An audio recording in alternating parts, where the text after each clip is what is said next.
మంచి ఎవరు చేసినా ప్రశంసించాలి. అప్పుడే వాళ్ళకి మరింత మంచి చెయ్యాలనిపిస్తుంది. అట్లాగే మరికొందరికి మంచి చేయాలనిపిస్తుంది. చెడు ఎక్కడున్నా ఖండించాలి. అప్పుడు రెండోసారి చెడు చెయ్యాలన్నప్పుడు ఎనక ముందు ఆలోచించుకుంటారు.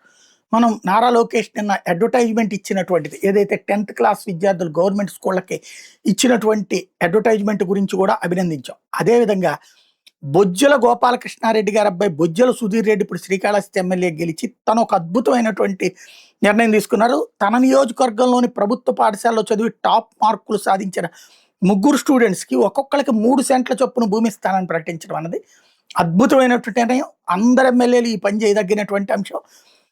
కుంటిపూడి వాసి జస్మితాకి 598 వచ్చినాయి గవర్నమెంట్ స్కూల్‌లో. శ్రీకాళహస్తికి చెందిన సాయి పూజితకి 594 వచ్చినాయి. తొండమనాడుకి చెందినటువంటి మోహిత్ చరణ్‌కి 591 వచ్చినాయి. ఈ ముగ్గురికి తలా 3 సెంట్ల భూమి ఇస్తానని ప్రకటించడం ద్వారా ఒక అద్భుతమైనటువంటి ప్రోత్సాహాన్ని ప్రకటించారు. అభినందించాలా.